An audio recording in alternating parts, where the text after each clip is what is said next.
بہت عرصہ پہلے ایک گھنا جنگل تھا جہاں ہر طرف سبز درخت، خوشبودار پھول اور چہچہاتے پرندے تھے۔ مگر اسی جنگل میں ایک ہاتھی رہتا تھا جو اپنی طاقت پر بہت مغرور تھا۔ وہ چلتا تو زمین ہلنے لگتی، درخت جھک جاتے اور جانور ڈر کے چھپ جاتے۔ مگر افسوس، اس کے دل میں دوسروں کے لیے رحم نہیں تھا۔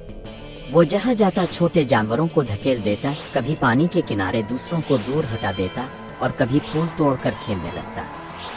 ایک دن ہاتھی نے دیکھا کہ ایک ننھی سی چڑیا درخت پر اپنا گھونسلہ بنا رہی ہے۔ اس نے بڑے پیار سے ٹہنیوں اور گھاس کو جوڑ کر گھونسلہ بنایا تھا۔ اس کی چونچ میں چھوٹے چھوٹے تنکے تھے اور وہ خوش ہو کر گنگنا رہی تھی۔ لیکن ہاتھی کو یہ منظر اچھا نہ لگا۔ اس نے غرور سے ہنستے ہوئے کہا، یہ گھونسلہ کیا ہے؟ یہ میرا جنگل ہے، یہاں چھوٹی مخلوق کی کوئی جگہ نہیں۔ پھر اس نے اپنی سونڈ ہلائی اور زور سے گھونسلہ زمین پر گرا دیا۔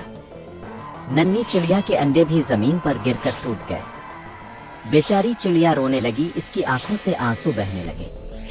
جنگل کے دوسرے جانور خاموش تھے، سب ہاتھی سے ڈرتے تھے۔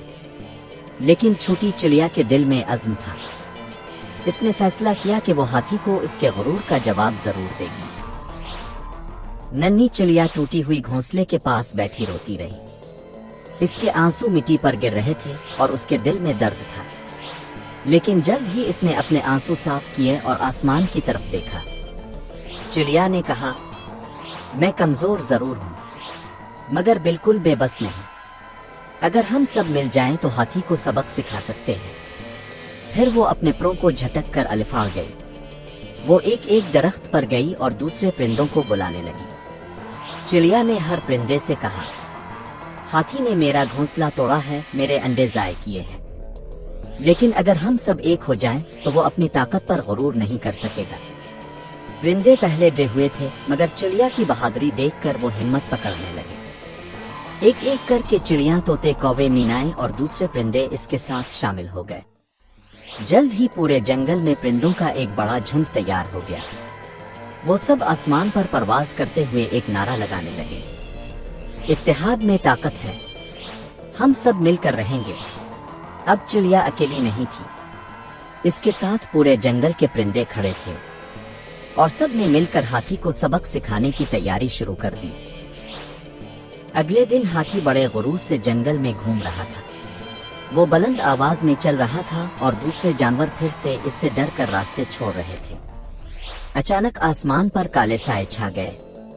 یہ وہی پرندے تھے جو ننھی چڑیا کے ساتھ اکٹھے ہوئے تھے۔ وہ سب ایک ساتھ ہاتھی کے اوپر منڈلانے لگے۔ ہاتھی نے گردن اٹھا کر دیکھا تو حیران رہ گیا۔ پہلے تو ہاتھی نے ہنس کر کہا، چھوٹے چھوٹے پرندے، کیا تم سمجھتے ہو کہ مجھے نقصان پہنچا سکتے ہو؟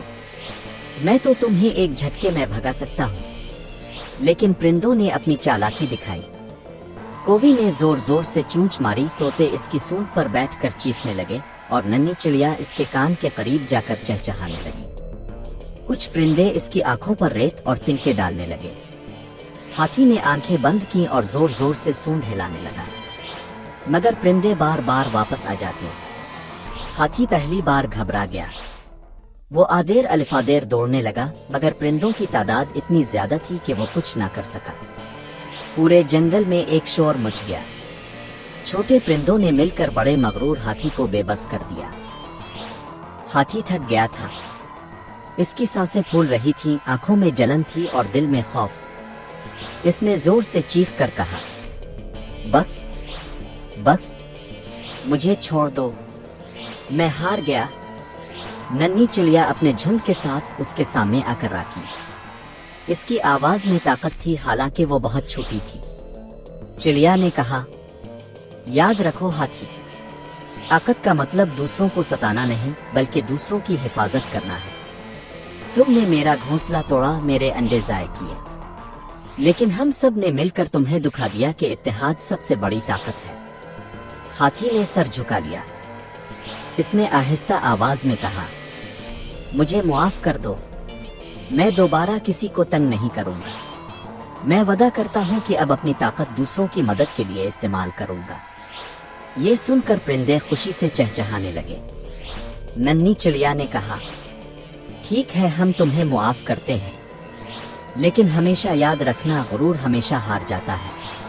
اب جنگل میں امن قائم ہو گیا، چھوٹے بڑے سب جانور ایک دوسرے کے ساتھ رہنے لگے، اور ننھی چڑیا سب کے لیے بہادری اور اتحاد کی علامت بن گئی۔